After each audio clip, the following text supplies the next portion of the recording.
3월 18일 금요일입니다. 오늘은 예레미야 애가 3장 1절부터 마지막 66절까지 말씀입니다.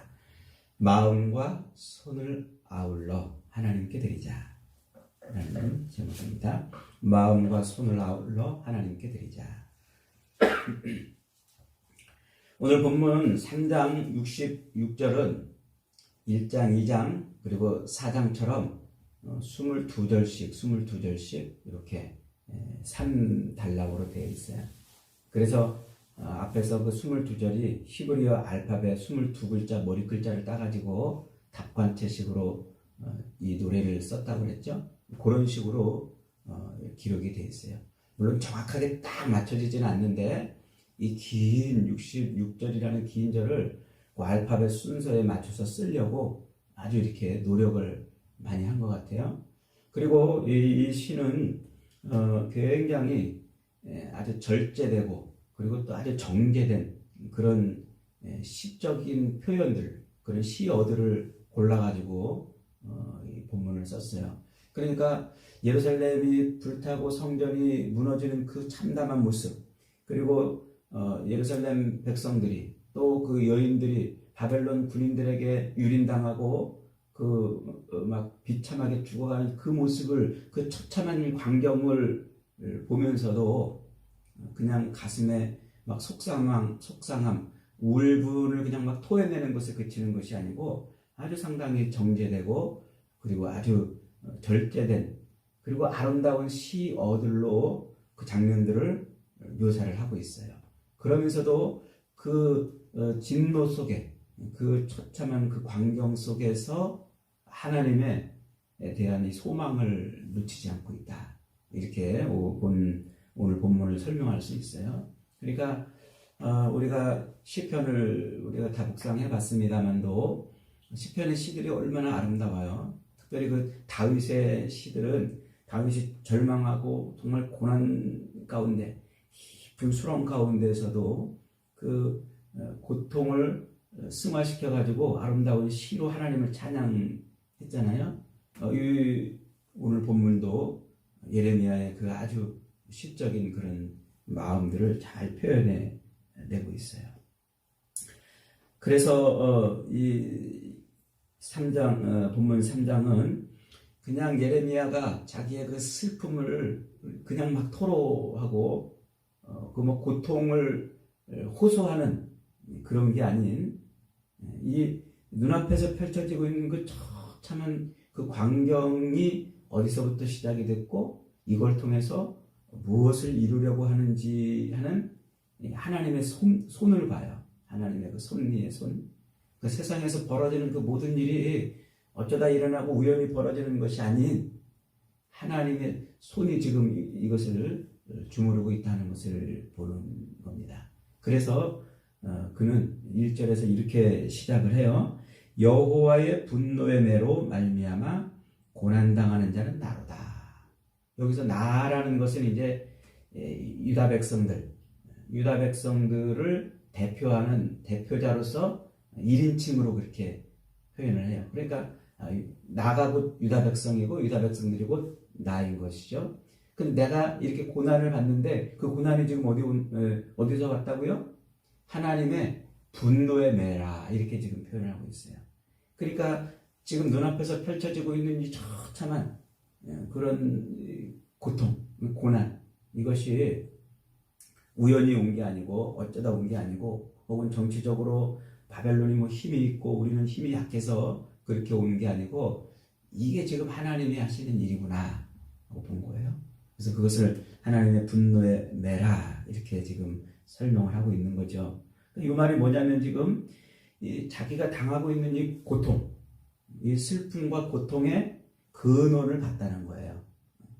여러분, 우리 그리스도인들이 이 땅을 살아갈 때 인생을 살아갈 때 여러 가지 많은 고난도 당하고 고통도 당하고 그러잖아요. 어떤 사람은 돈 때문에 고통을 당하고 어떤 사람은 질병 때문에 고난을 당하고 어떤 사람은 사람들과의 갈등 때문에 혹은 배신 때문에 절망적인 상황에 떨어지기도 하고 그러잖아요. 그런 고난, 고통, 그런 절망적인 상황에 이 근원, 그 근원을 보면 때로 원망도 나오고 때로 탄식도 나오고 그러는 거잖아요. 그 지금 예레미야는 이 절망스러운 상황의 근원을 뭘로 본 거예요? 하나님으로 본 거란 말이에요. 하나님의 분노, 하나님의 진노 이렇게 지금 본 거죠. 그러니까 지금 당하고 있는 이 고난과 고통의 근원을 찾아보니까 그 근원이 하나님에게 있다는 것을 본 거예요. 그러니 그냥 탄식하고 그냥 절망하고 그냥 주저앉아서 눈물 흘리며 슬퍼만 한 것이 아니고 그런 고통 속에서 소망을 찾은 거예요. 소망을. 그게 뭡니까? 20절입니다. 20절 보니까 내 마음이 그것을 기억하고 내가 낙심이 되오나 이것을 내가 내 마음에 담아두었더니 그것이 오히려 나의 소망이 되었사오면 여호와의 인자와 긍휼이 무궁하심으로 우리가 진멸되지 아니함이니이다. 그러니까 이 유다가 당하는 고통, 예루살렘이 처한 그 처절한 그 고통의 근원을 찾아갔더니 어디서 온 거라고요? 하나님에게서 왔다. 하나님에게서 왔기 때문에 절망하지 않는 거예요. 하나님에게서 왔기 때문에 소망의 빛이 있다고 말하는 겁니다. 그래서 자기가 당하는 그 고통을 묵상하고 이 고통을 인해서 이것을 가슴에 담고서 계속 이 고통의 근원을 찾아봤더니 하나님께 있음을 인해서 이 고통 속에서 우리가 살았구나 라고 지금 노래하는 거예요. 21절에 보니까 이것을 내가 내 마음에 담아두었더니 이 고통을 내가 마음속에서 계속 묵상해 봤더니 어떻게 됐다고요? 이 고통이 우리를 살리려고 하는 하나님의 손길이었다. 사랑이었다고 이렇게 본 거죠. 그래서 22절에 이렇게 표현합니다. 여호와의 인자와 긍휼이 무궁하심으로 우리가 진멸되지 아니하미로다. 이 인자라는 말은 시편 묵상할 때 많이 우리가 설명했던 단어예요. 그 시편에 인자라는 말 많이 나오잖아요. 이게 히브리어로 헤세드라고 이렇게 쓴다고 그랬죠. 헤세드. 그 헤세드라는 말은 하나님의 언약의 사랑, 언약에 근거한 사랑. 하나님이 우리를 사랑하시는데 그 사랑이 그냥 기분에 따라서 기분 좋으면 사랑하고 기분 나쁘면 미워하는 그런 감정에 얽힌 사랑이 아니고 언약에 근거한 사랑이라는 거예요. 언약에. 그러니까 이것은 함부로 취소할 수도 없고 함부로 없앨 수도 없는 근거가 명확한 그런 사랑이라는 거죠. 그러니까 지금 고난과 고통 속에서 이것을 가슴에 담고서 계속 궁굴리면서 묵상을 해봤더니 이게 하나님의 언약에 근거한 사랑에서 온 거라. 그 언약에 근거한 사랑의 매라 하는 것을 지금 본 거예요. 그리고 그 다음에 긍휼이 있다고 이제 말합니다. 긍휼. 긍휼이라는 말도 이미 시편에서 많이 배웠어요. 긍휼이라는 말은 라함이라는 히브리어 단어를 쓰고 있죠. 근데 이 단어가 어떤 의미를 담고 있다고요? 여자의 자궁, 여자가 아기를 뵐 때, 아기를 가질 때, 생명을 가질 때 어디다 가져요? 자궁에다 갖잖아요. 그 여인이 그 자궁에 자기 생명이 들어있음을 알고 그 생명을 보듬고 있는 그 모습을 라함이라고 그래요. 그러니까 한마디로 뭐라고 그러는 거예요? 자기 속에 있는 그 생명을 사랑하는 사랑이에요. 자기 속에 있는 생명이 자기와 어떻게 연결이 되어 있어요? 그 사랑으로 연결되어 있는 것을 아는 거예요. 그 자궁 속에 어머니가 자궁 속에 있는 그 생명을 사랑으로 연결되어 있는 존재라는 것을 알고 있는. 그럴 때 쓰는 단어가 라함이란 말이에요. 그러니까 지금 예레미야가 이 고난과 고통을 당하면서 이 고난과 고통을 이것을 가슴에 품고 계속 묵상하며 이게 도대체 뭔가 근원을 찾아봤더니 이게 하나님의 분노의 매라는 것을 본 거죠. 그런데 그 하나님의 분노의 매는 우리를 죽이려고 하는 그런 매가 아니라는 것을 본 거예요. 왜냐하면 하나님에게 뭐가 풍성하기 때문에 인자와 긍휼이 풍성하기 때문에 이스라엘과 하나님은 언약으로 연결된 사랑의 관계라고 했죠. 그런데 거기에 더해서 자궁 속에 있는 그 생명을 보듬고 있는 것 같은 그 어머니와 그 태아의 사랑, 그 사랑의 관계로 연결되어 있다는 것을 발견한 거예요. 하나님은 그런 분이라는 것을 아는 거예요. 그 인자와 긍휼이 어떻다고요? 무궁하다. 무궁무진하다. 우리 그러잖아요. 무궁무진하다. 끝이 없는 거예요. 헤아릴 수가 없는 거예요. 측량이 불가능한 거예요. 그러니까 언약에 근거하고 자기 태에 잉태한 것 같은 그런 존재를 사랑하는 그 사랑으로 우리를 붙들고 있는데 그 하나님의 사랑은 측량할 수 없기 때문에 안심하는 거예요. 이 고난과 고통 속에서도 여기서도 하나님이 우리를 버리지 않을 것이라는 것을 아는 것이죠. 그래서 25절에 이렇게 표현하는 거예요. 기다리는 자들에게나 구하는 영혼들에게 여호와는 선하시도다. 사람이 여호와의 구원을 바라고 잠잠히 기다리니 좋도다. 잠잠히 기다린다 이 말은 뭔가 막 이 고난과 고통을 인해서 이것을 벗어나보려고 몸부림치고 이리저리 뛰지 말라는 거예요. 누굴 바라보라는 거예요? 그 무궁무진한 사랑을 갖고 있는 하나님을 바라보라는 거예요. 하나님에게 눈을 돌리라는 거죠. 그 비참하고 처참한 그 고통스러운 광경을 눈앞에서 지금 보면서 비명 소리가 들리는 그 처참한 삶의 환경에서 예레미야는 하나님께 눈을 고정하라고 지금 말하고 있는 것이죠. 그러면서 그 고통의 근원을 깨달으니까 눈을 하나님께로 돌리고 당연히 이제 뭐 하겠어요? 하나님 앞에 엎드려 회개하자고 합니다. 하나님 앞에. 이 분노의 매가 이게 온 이유를 아는 거예요, 이게. 그게 얼마나 기쁘겠어요. 얼마나 슬픔 속에서 절망 속에서 기쁨을 찾은 거예요. 절망 속에서. 그래서 40절에서 이렇게 말합니다. 40절 보니까 우리가 스스로 우리의 행위들을 조사하고 여호와께로 돌아가자.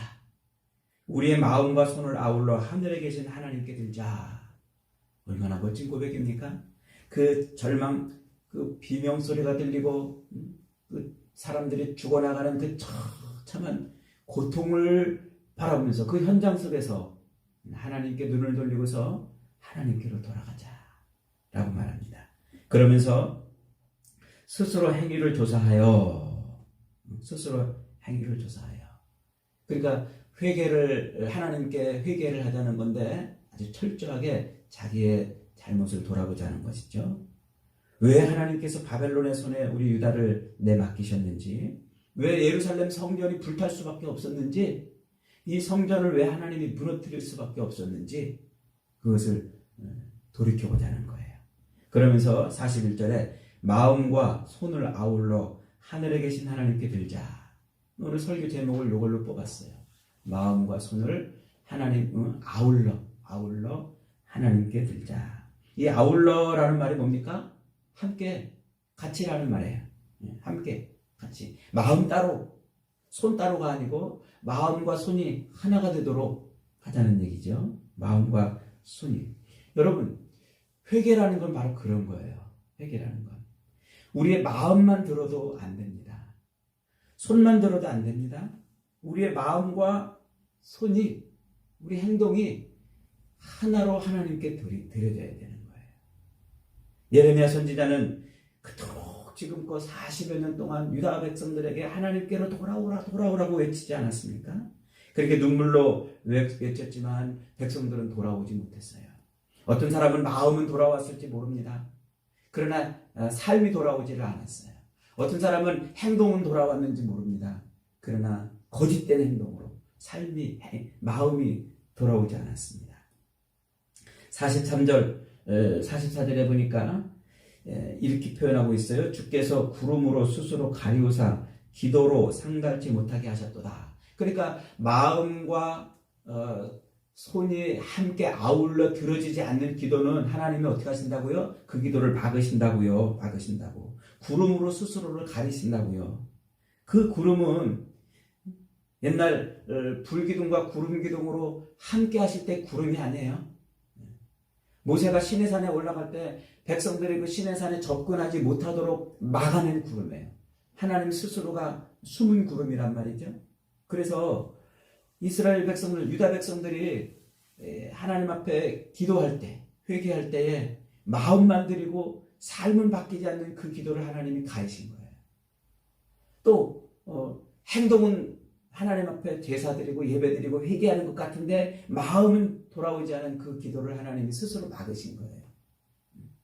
그래서 이사야 선지자 이사야 59장처럼 하나님이 우리 기도를 들으시지 못하는 것은 하나님이 귀가 어두워서 못 듣는 게 아니고 눈이 어두워서 보지 못한 게 아니고 뭐 때문에 그 죄 때문에 하나님과 우리 사이를 막아서 하나님이 우리의 기도를 외면하셨다고 그렇게 이사야 59장에서 탄식하잖아요. 지금 예레미야가 지금 그 얘기를 하는 거예요. 우리가 하나님 앞에 엎드려 회개하는 그 회개가 우리의 마음과 손이 아울러 드려지는 것이 아니면 하나님이 스스로 가르친다고요. 그 기도를 듣지 않고 외면하신다 하는 것이죠. 회개하며 살 수 있다는 이 간단한 진리를 유다 백성들은 외면해 왔던 것이죠. 그 때문에 예레미야는 안타까워서 눈물을 흘렸어요. 그래서 48절부터 51절까지 그는 정말 눈물을 너무 많이 쏟았다고 했어요. 예레미야서 본문에서도 예레미야가 고통의 슬픔의 눈물을 흘렸다고 많이 표현하고 있잖아요. 그래서 흔히들 우리는 예레미야를 눈물의 선지자 이렇게 이제 부릅니다. 하도 눈물을 많이 흘려가지고 말이죠. 그런데 회개하라 여호와께 돌아오라는 이 간단한 말 한마디를 지키지 못해서 결국 이방인들의 손에 의해서 성전이 무너지는 이 처참한 그런 모습을 바라보면서 예레미야는 통곡을 하면서 그러면서 51절에 이렇게 말합니다. 나의 성읍의 모든 여자를 인하여 내 눈이 내 심령을 상하게 하는도다. 그렇게 여자들이 바벨론 군사들의 발에 짓밟히고 유린당하는 그 모습을 보는 거죠.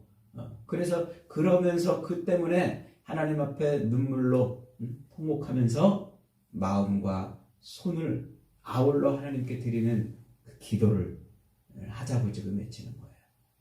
그러니까 하나님은 어떻게 하셨을까요? 51절에 보니까 57절에 보니까 내가 주께 아랫날에 주께서 내게 가까이 하여 이르시되 두려워하지 말라 하셨나이다. 주여 주께서 내 심령의 원통함을 풀어주셨고 내 생명을 속량하셨나이다. 내가 주께 아랫날에 지금 처참한 그 광경을 눈앞에서 보고 자기도 그런 처참함 속에서 고통을 당하고 있는데 그런 속에서 하나님 앞에 몸과 마음을 아울러 하나님 앞에 회개하자 고 이렇게 지금 말하고 있는데 오늘 57절에서는 뭐라고 말하고 있어요? 이미 그렇게 기도한 그날에 하나님 앞에 아랜 그날에 하나님이 어떻게 하셨다? 응답하셨다. 그러니까 여기서 풀어주셨고 혹은 속량하셨다라는 이 말은 과거형으로 지금 쓰고 있어요. 이미 과거형. 그러니까 이 기도를 하나님이 어떻게 하셨다는 거예요? 들어주셨다는 확신을 지금 표현하고 있는 거죠. 이미 아직 일어나지 않았잖아요. 아직은 고통 속에 있잖아요. 그 고통 속에서 하나님 앞에 회개하자고 지금 외치고 있잖아요. 그런데 그 고통 속에서 하나님 앞에 회개하며 어떻게 할 것을 알았어요? 하나님이 반드시 그 인자와 긍휼로 구원하실 것을 알았던 거예요. 그러니까 아직 일어나지 않은 그 응답을 이미 일어난 것처럼 지금 표현하고 있단 말이에요. 이미 일어난 것으로. 그러니까 하나님의 그 인자와 긍휼이 무궁함에 대한 이 확신을 얼마나 강하게 갖고 있는지를 알 수가 있는 것이죠. 여러분 그렇습니다. 우리가 하나님 앞에 정말 온전하게 나가서 엎드릴 때 하나님은 우리를 외면하지 않으시는 분이에요. 하나님이 세상에서 가장 싫어하시는 게 뭘까요? 그게 죄 아닙니까? 그래서 죄인을 가장 불쌍히 여기시는 거예요. 그리고 회개하고 돌아오는 영혼을 가장 기뻐 여기시는 것입니다. 여러분, 예수님은 누가복음 15장 7절에서 이렇게 말씀하고 있어요. 이와 같이 죄인 하나가 회개하면 하늘에서는 회개할 것이 없는 의인 99을 인하여 기뻐하는 것보다 더하리라. 그러니까 회개하는 자를 하나님은 가장 기뻐하신다고요. 예레미야 선지자는 그것을 알았습니다. 하나님이 죄를 가장 미워하시지만 죄인을 가장 불쌍히 여기시고 회개하는 자를 가장 기뻐하신다는 사실을 알았어요. 그래서 그는 우리가 스스로 행위를 조사하고 여호와께로 돌아가자. 우리의 마음과 손을 아울러 하나님께 드리자고 지금 외치고 있는 겁니다. 여러분, 하나님은 그런 분이세요. 인자와 긍휼이 무궁하신 분이에요. 혹여 우리가 우리 삶에서 여러 가지 겪는 일들을 인하여 하나님 앞에 엎드리면 하나님이 반드시 우리를 들어주실 것을 믿으시기 바랍니다. 오늘날 이렇게 정치가 무너지고 경제가 무너지고 교육이 무너지고 가정이 무너지고 윤리 도덕이 무너지고 모든 것이 허물어져가는 이때에 우리가 하나님 앞에 정말 엎드려 이 나라와 민족을 위해 기도하고 우리 가정을 위해 기도하고 우리 자신을 위해서 하나님 앞에 몸과 마음을 아울러 드리면 하나님이 우리를 회복시켜 주실 줄 믿습니다. 그런 은혜와 복이 저와 여러분에게 있기를 주님의 이름으로 축복합니다. 아멘.